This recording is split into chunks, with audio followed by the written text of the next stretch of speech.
"That old woman is just the maid, don't bother talking to her," my daughter-in-law said, loud enough for the cashier and the people in line behind us to hear, as if I were invisible even while standing right beside her. I didn't correct her.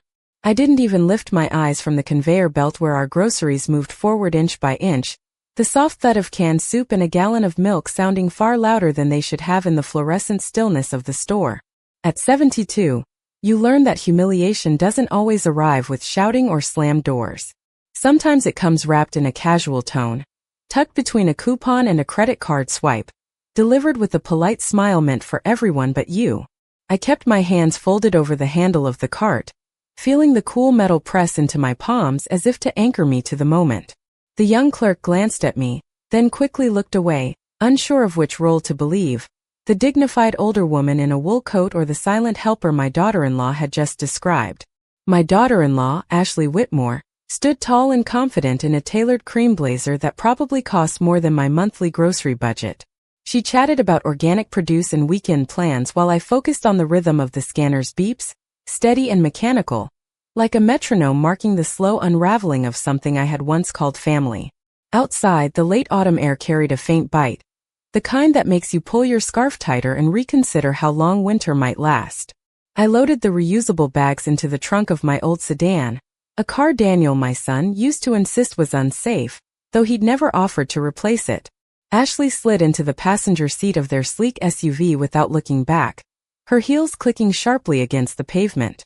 Daniel had stayed home that afternoon, claiming he had conference calls. There was always a reason he wasn't there when something important happened.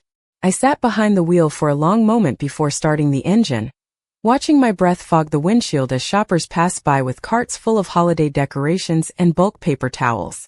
The world kept moving, indifferent to the quiet collapse taking place in the driver's seat of a faded blue Toyota with over 180,000 miles on the odometer. I told myself it was just a misunderstanding, just one careless sentence spoken too quickly.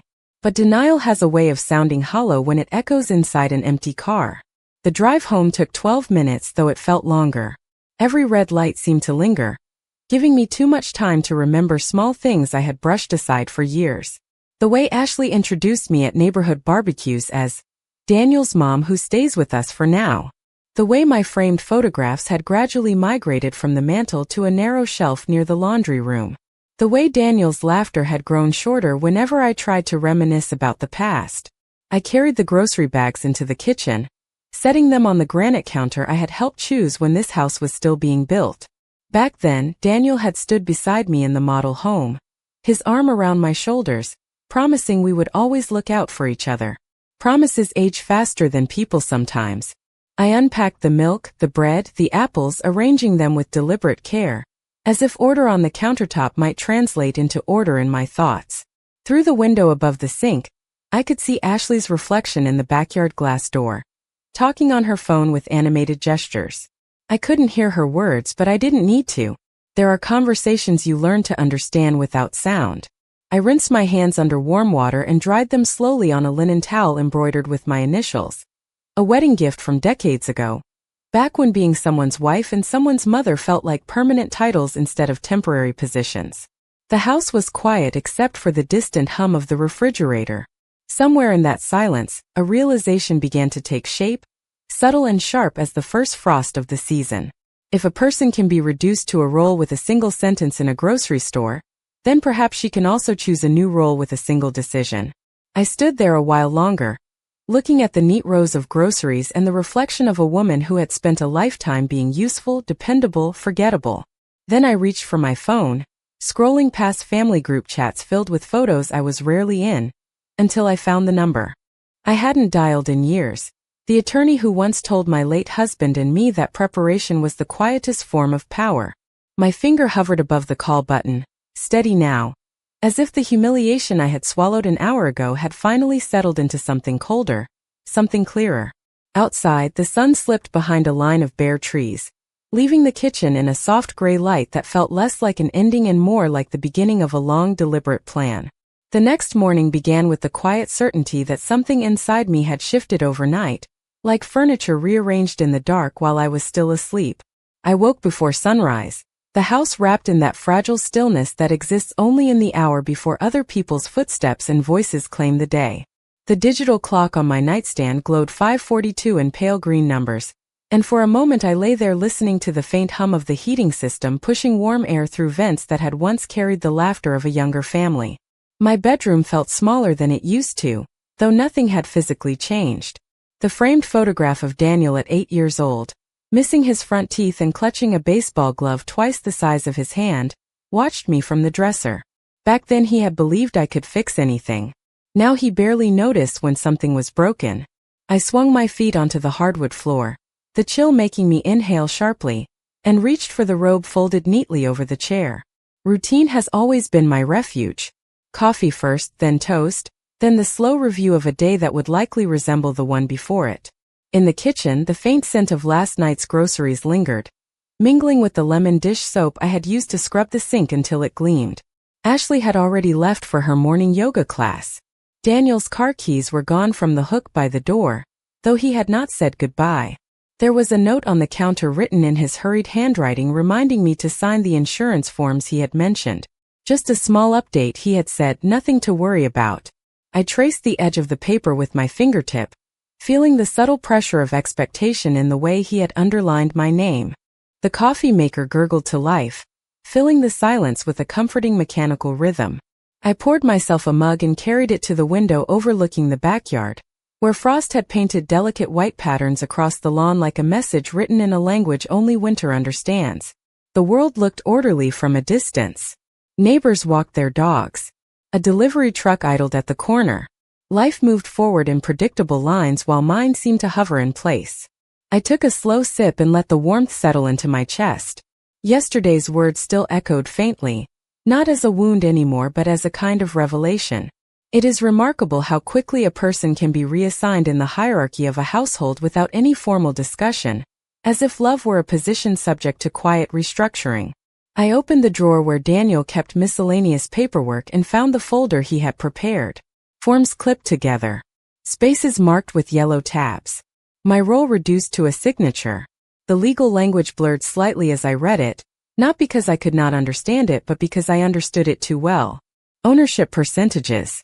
Beneficiary adjustments. Clauses about long-term care facilities presented as thoughtful precautions. I remembered my late husband's voice explaining once that the fine print is where intentions reveal themselves. I set the folder down and wiped an invisible crumb from the countertop, buying myself a moment to breathe. Outside, the sun had climbed just enough to catch the frost and turn it into glittering droplets that would soon disappear. Time has a way of erasing evidence if you let it. I rinsed my mug and placed it carefully in the drying rack, aligning it with the others. Then I walked to the hallway closet and retrieved the small lockbox I had not opened since the funeral. Its metal surface felt cold and reassuring in my hands. Inside were documents that told a fuller story than the one unfolding in this kitchen. Deeds with my name written in bold print. Letters signed decades ago when promises still meant permanence. I sat at the dining table and spread them out, each page a reminder that identity is not granted by those who underestimate you. It is claimed quietly, deliberately, one decision at a time. The attorney's number remained saved in my phone, a lifeline I had hesitated to grasp. Now hesitation seemed like a luxury I could no longer afford. I dialed before I could talk myself out of it, listening to the steady ring that felt like a countdown to a different future. When his familiar voice answered, calm and professional, I realized that what had happened in a grocery store aisle was not the beginning of my loss, but the beginning of my clarity. Somewhere upstairs, a floorboard creaked as the house settled into the morning. I looked around at the polished surfaces, the curated comfort, the life I had helped build piece by piece, and understood that invisibility is only permanent if you accept it. I did not plan to accept it any longer. The attorney suggested we meet that afternoon, and I agreed without hesitation, surprising even myself with how steady my voice sounded as I confirmed the time and wrote down his office address on a yellow notepad that had once held grocery lists and reminders about school recitals. Preparation has a way of sharpening the senses. I noticed things I had not paid attention to in years, like the faint crack in the hallway ceiling that resembled a crooked line on a map, or the way the grandfather clock in the living room had begun to lose exactly 2 minutes each week as if time itself were quietly slipping out of rhythm.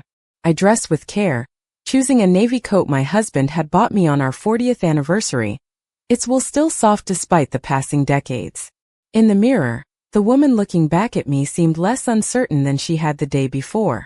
There was a stillness in her eyes that had nothing to do with defeat and everything to do with calculation.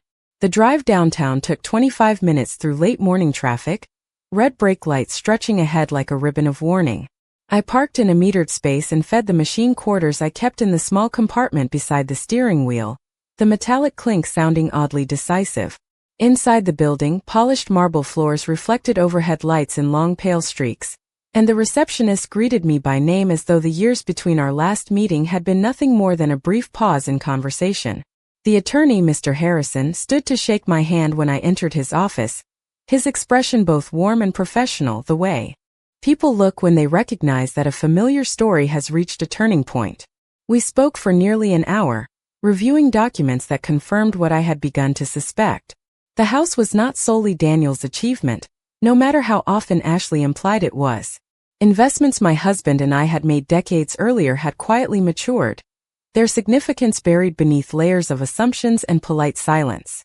Mr. Harrison explained the options in clear, measured sentences, each one a stepping stone across a river I had been afraid to cross.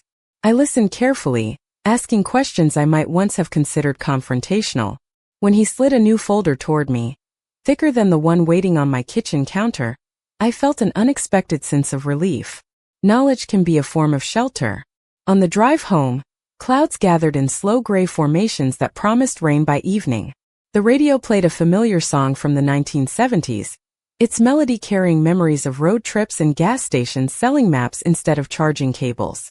I turned the volume down and focused on the road, noticing how the world outside the windshield appeared sharper, as though someone had adjusted the lens through which I viewed my own life.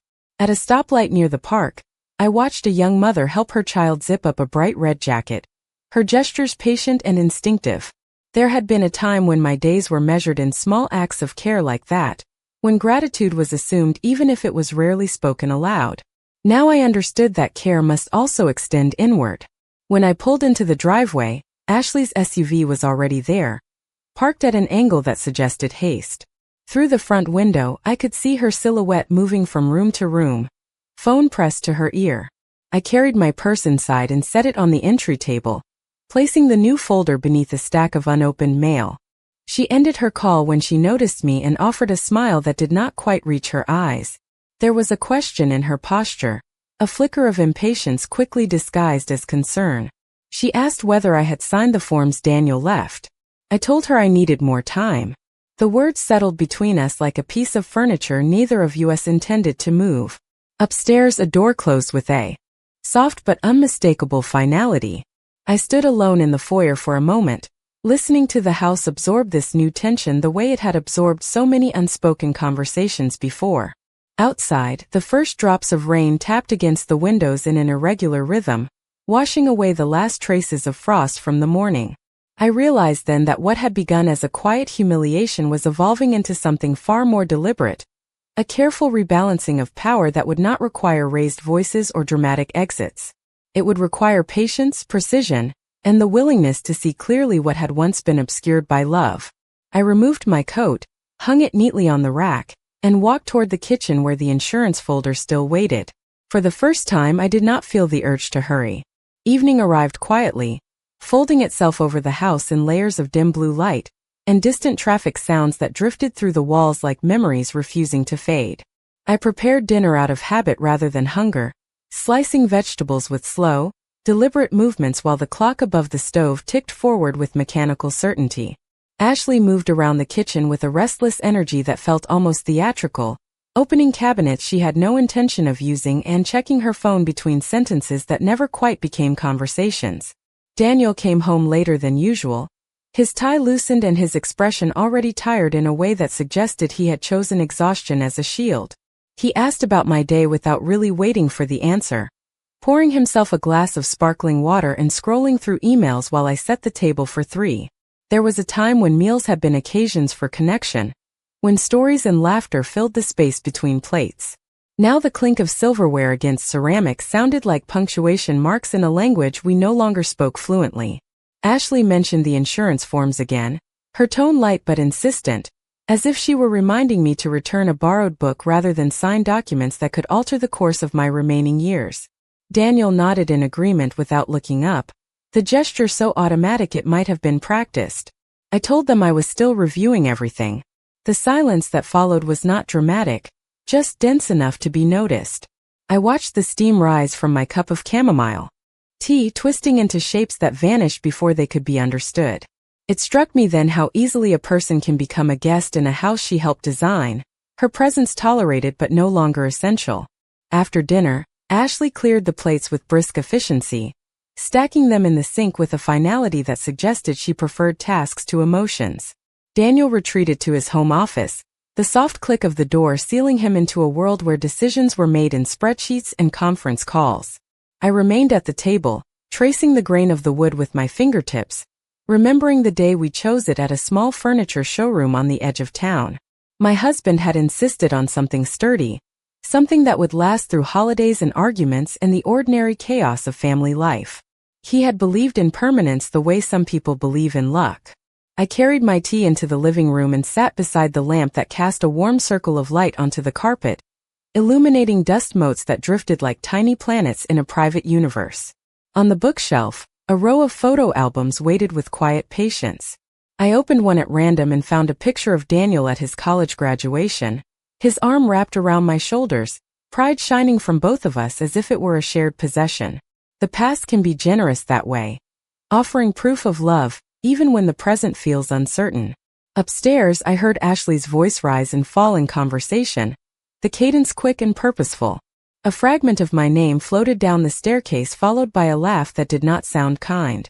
I closed the album gently and returned it to its place, aware that nostalgia can be both comfort and distraction. The folder from Mr. Harrison rested in my lap like a quiet promise. I reviewed its contents again, memorizing figures and clauses, the architecture of protection built not from confrontation but from foresight. Outside, rain had intensified, tapping steadily against the windows until the world beyond them blurred into streaks of silver and shadow.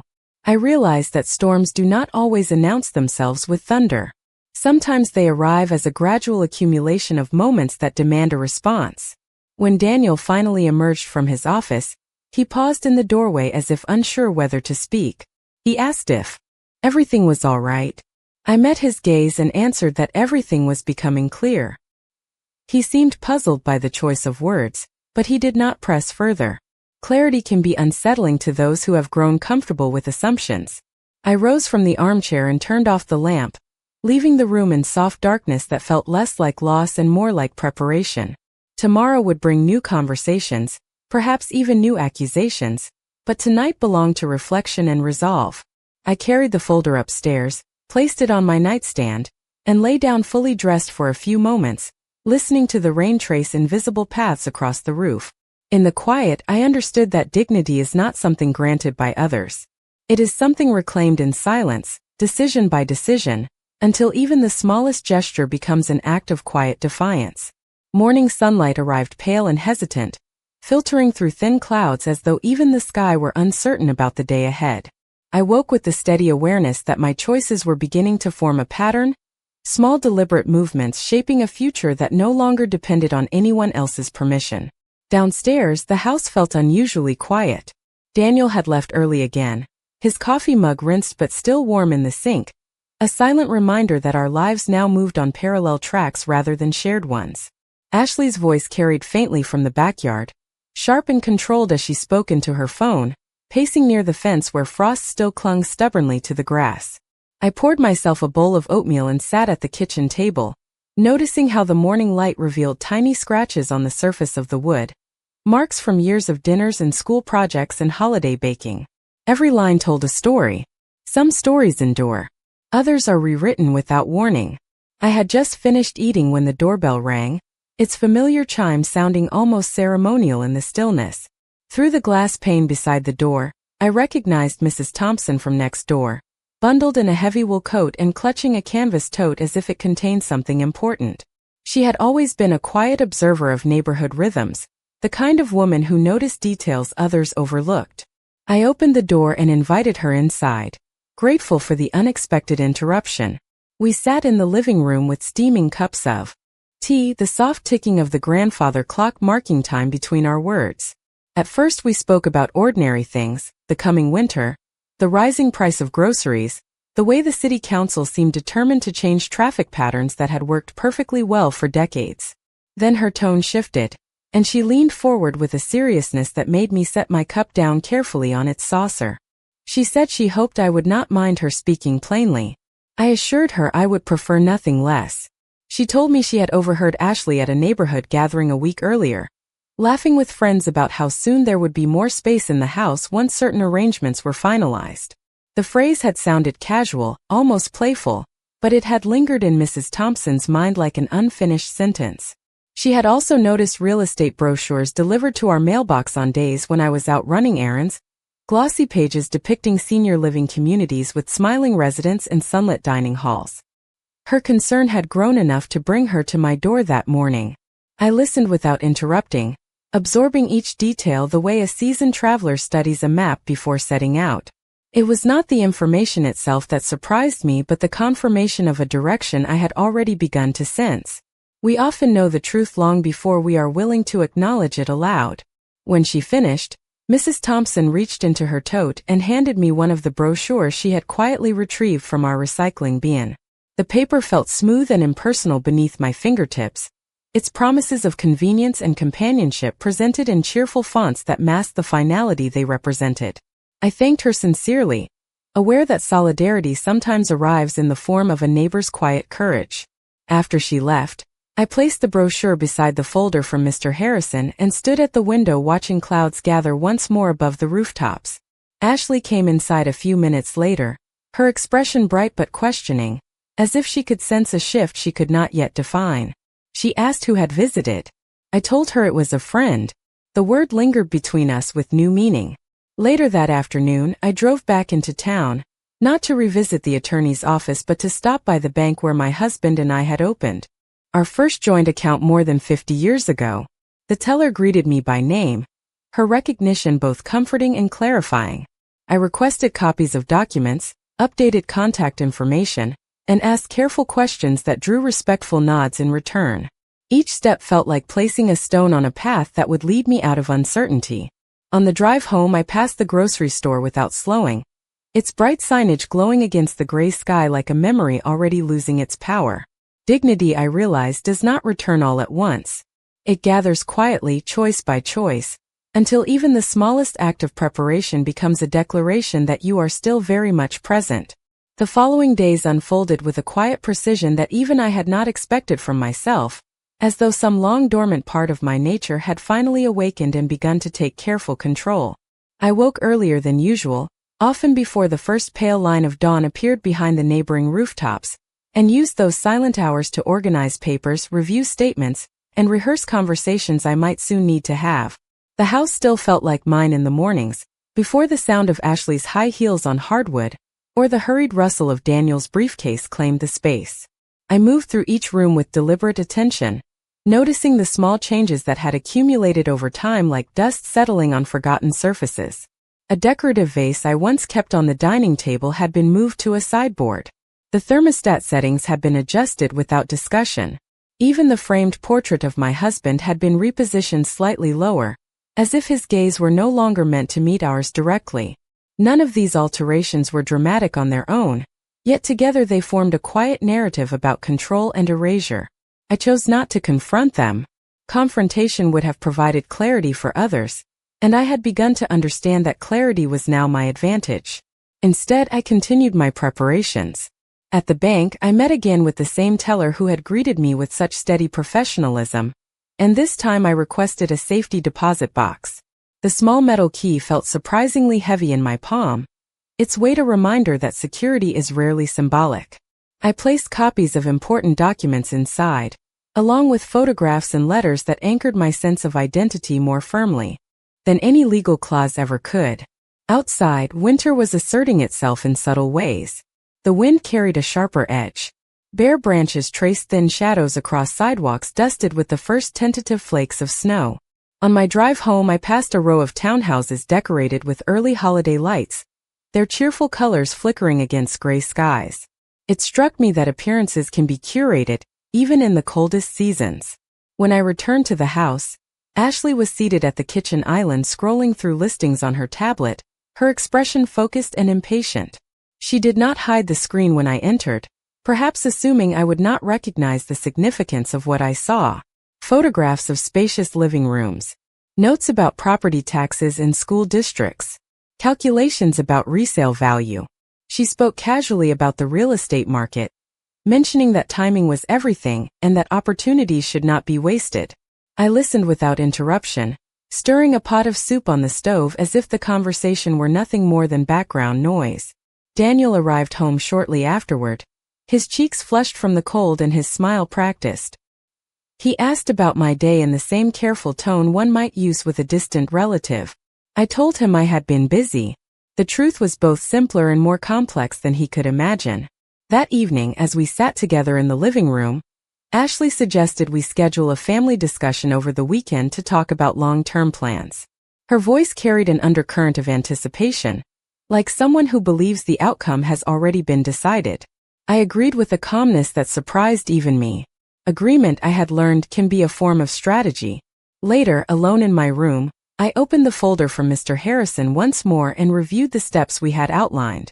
Each page felt less intimidating now, more like a script for a role I was finally ready to play.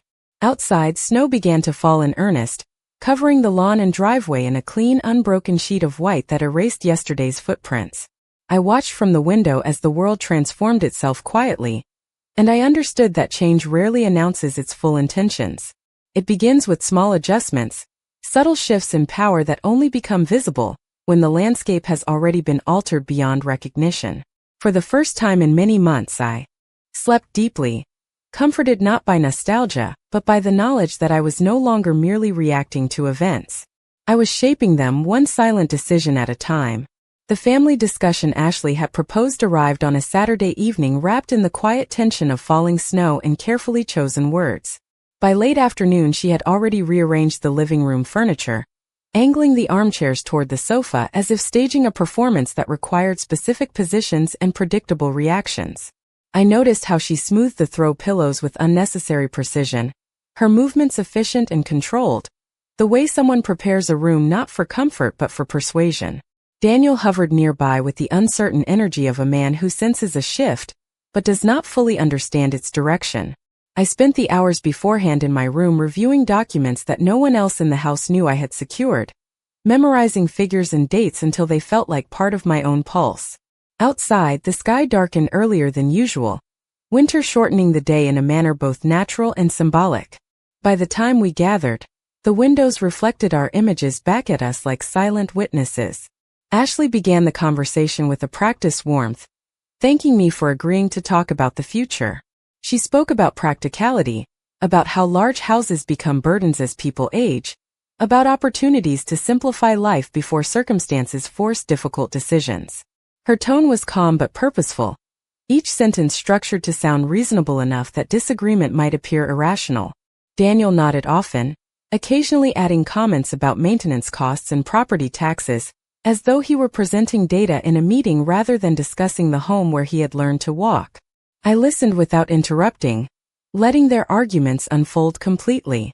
There is power in allowing others to reveal the full extent of their assumptions. When Ashley finally paused, she produced a glossy brochure from the side table and slid it toward me. Photographs of sunlit hallways and smiling residents filled the pages, accompanied by descriptions of organized activities and convenient transportation. She pointed to a section about private apartments with reassuring emphasis, explaining that such communities offered independence without isolation. Daniel avoided my gaze, focusing instead on a faint scratch in the coffee table's varnish. I turned the pages slowly, noting the cheerful fonts and carefully curated images that suggested comfort while implying inevitability. The room felt smaller than usual, as though the walls themselves were leaning closer to hear my response. I thanked Ashley for her concern and asked whether she had already contacted any facilities. The question seemed to surprise her, though she recovered quickly, admitting she had gathered information just in case. Daniel shifted in his seat, his expression caught between relief and apprehension. I closed the brochure and placed it neatly on my lap, aware that this moment had been anticipated by them for weeks. What they did not realize was that I had been anticipating it as well. I told them I appreciated their willingness to plan ahead, but explained that I had also been making arrangements of my own. The words hung in the air like the first note of a song whose melody no one else recognized yet. Ashley's smile faltered briefly before returning, tighter now, more cautious. She asked what kind of arrangements I meant.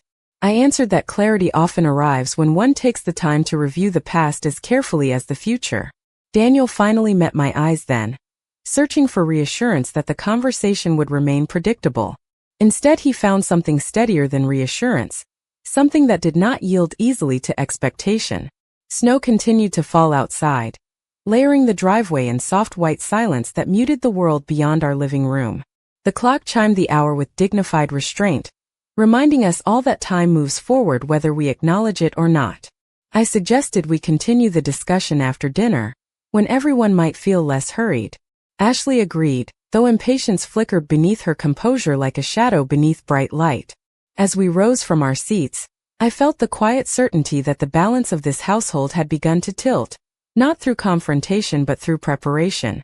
The performance they had staged was no longer theirs alone. I was now fully present in the scene, aware of every cue and every unspoken line, ready to deliver an ending they had not rehearsed. After dinner that night, the air in the house felt heavier, as if even the walls understood that something irreversible had begun to unfold. Ashley moved with unusual efficiency, clearing plates and wiping the counter in brisk circular motions that betrayed her impatience more clearly than any words could have. Daniel lingered near the window, staring out at the snow-covered street with a distracted expression, his shoulders slightly hunched as though he were bracing himself for a conversation he still hoped might somehow resolve itself without his participation. I carried my teacup back into the living room and sat in the same armchair I had occupied earlier, the fabric worn smooth from years of use. The lamp cast a steady golden light across the carpet, illuminating the careful arrangement Ashley had created, turning the room into a quiet stage once again. When they joined me, I could sense the expectation between them like an invisible thread pulled taut. Ashley resumed speaking first, her tone gentle but firm, repeating the points she had outlined before dinner about safety, convenience, and planning for the future. Daniel added that he and Ashley had already begun calculating renovation costs and potential resale values, phrases that sounded strangely clinical in a room filled with photographs of birthdays and graduations. I listened until they had finished, allowing the silence that followed to expand naturally rather than rushing to fill it. Then I reached beside my chair and picked up the folder I had brought downstairs earlier, placing it carefully on the coffee table between us. The simple act of setting it there seemed to alter the atmosphere more than any raised voice could have. Ashley's gaze dropped to the documents with a flicker of uncertainty she could not entirely conceal. Daniel leaned forward slightly, curiosity overtaking his caution. I opened the folder and began to speak with the same calm precision I had practiced alone in my room. I explained that I had met with Mr. Harrison, that we had reviewed the original ownership agreements and the investments my husband and I had structured long before this house existed. I described the safety deposit box at the bank, the updated beneficiary designations, and the legal protections now firmly in place. Each detail was offered not as a threat, but as a statement of fact, clear and measured. Ashley attempted a small laugh, suggesting there must be some misunderstanding, but the sound faded quickly when she saw the notarized signatures and embossed seals that confirmed my words. Daniel's expression shifted from confusion to something closer to realization, as if he were finally seeing the full outline of a story he had only glimpsed in fragments. Outside, the wind had begun to pick up, sending fine streams of snow skimming across the driveway like white sand.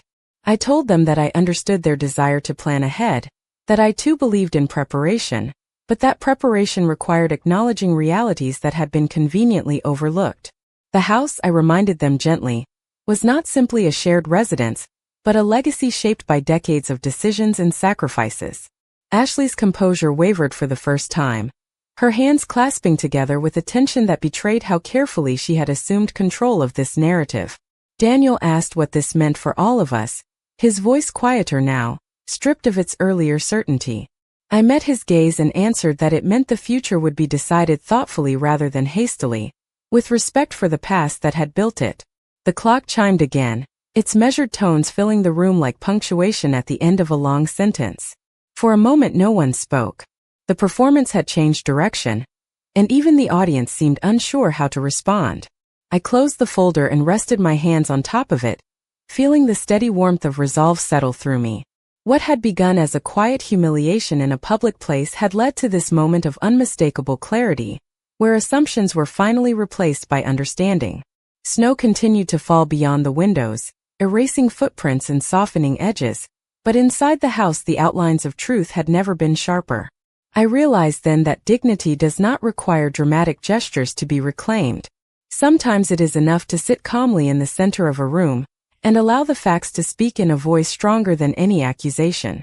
The silence that followed my explanation did not break immediately, but settled into the room with a presence so solid it seemed almost visible.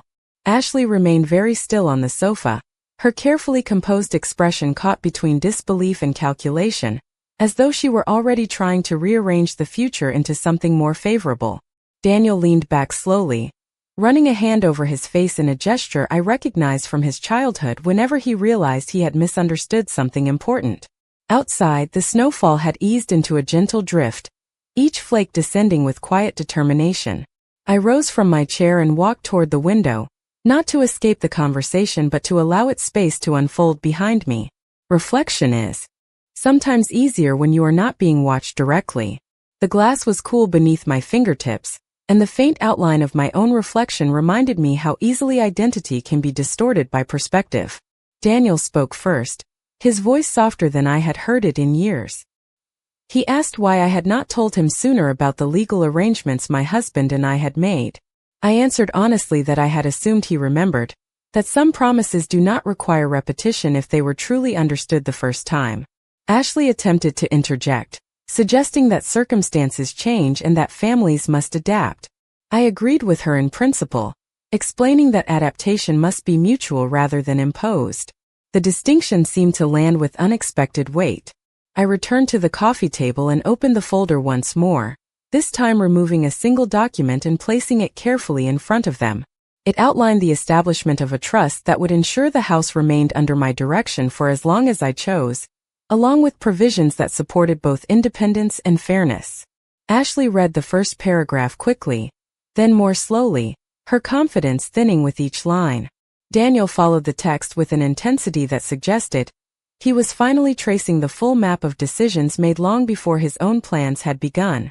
The clock chimed again, its steady cadence reminding us that time offers opportunities, but never waits for hesitation to resolve itself. I explained that I would be meeting with a realtor the following week to explore options that suited my needs, rather than assumptions about my limitations. This did not mean abandonment or retaliation. It meant agency. The difference, I realized, was profound. Ashley's voice rose slightly as she asked whether this meant the renovations they had discussed would no longer be possible. I told her calmly that possibilities still existed, but they would now be negotiated with respect rather than expectation. Daniel looked at me then with an expression that combined regret and reluctant admiration, as though he were seeing a version of me he had forgotten was possible. In that moment I felt neither triumph nor bitterness, only a quiet steadiness that had taken years to cultivate. Outside, a car passed slowly down the street, its tires crunching softly over packed snow, a reminder that life continued in ordinary rhythms regardless of private revelations. I gathered the documents back into the folder and closed it with deliberate care. There was nothing more to prove tonight. Clarity had already done its work.